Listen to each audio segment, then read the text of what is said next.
పేదరికం కేవలం గోడలాంటిది మాత్రమేనని ఢిల్లీ ఐఏఎస్ ఆఫీసర్ పరికిపండ్ల నరహరి అన్నారు. కరీంనగర్లోని కేఎన్ఆర్ ఇన్స్టిట్యూట్ ఆధ్వర్యంలో పోటీ పరీక్షలకి సిద్ధమవుతున్న అభ్యర్థులకి యువ మార్గం పేరిట అవగాహన కార్యక్రమం చేపట్టారు. ఐఏఎస్ పరికిపండ్ల నరహరి ముఖ్య అతిథిగా హాజరై జ్యోతి ప్రజ్వలనతో కార్యక్రమాన్ని ప్రారంభించారు. విద్యార్థులను ఉద్దేశించి ప్రసంగిస్తూ వారిలో స్ఫూర్తిని నింపారు. చదువుతో ఉజ్వల భవిష్యత్తు పొందొచ్చని నరహరి తెలిపారు. జీవిత ప్రయాణంలో ఆరంభం అతి ముఖ్యమని, అది మర్చిపోవద్దని సూచించారు.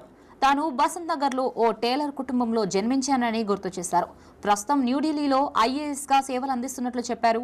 దేశంలో ఐఏఎస్ పరీక్ష కోసం 10 లక్షల మంది పోటీలో నిలిస్తే కేవలం 55 మందికి మాత్రమే ఉద్యోగాలు సాధిస్తారని చెప్పారు.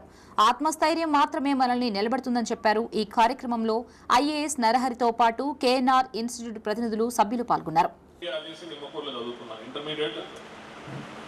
గవర్నమెంట్ స్కూల్లో చదువుకున్నా, గవర్నమెంట్ ఇంటర్మీడియట్ కాలేజ్లో. అక్కడ నుంచి హైదరాబాద్ ఫ్రీ సీట్ ఇంజనీరింగ్ చేయడానికి పోయినా. ఫస్ట్ ఇయర్ ఫ్రీ సీటే అది ఇంజనీరింగ్. ఎంత కట్టాలి ఫీజు?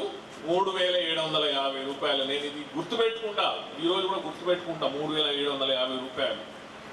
ఫస్ట్ టైం 3750 రూపాయలు ఇంజనీరింగ్ కాలేజ్ ఫీజు కోసం మా బాపు అప్పు చేసి తీసుకొచ్చి కట్టింది.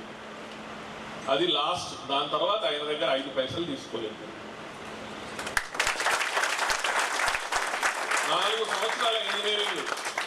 సంవత్సరాల ఇంజనీరింగ్ నేనే ట్యూషన్లు చెప్పుకునేటోని, హోమ్ ట్యూషన్స్ తీసుకునేటోని. రోజుకి 4 గంటలు ట్యూషన్, కాలేజ్ నుంచి వచ్చి సాయంత్రం ట్యూషన్కి వెళ్ళి ఇద్దరిద్దరు పిల్లలు ఇంటికి పోయి 4 గంటలు ట్యూషన్ చెప్పేటోని. దానివల్ల 500 + 500 1000 రూపాయలు వచ్చేది.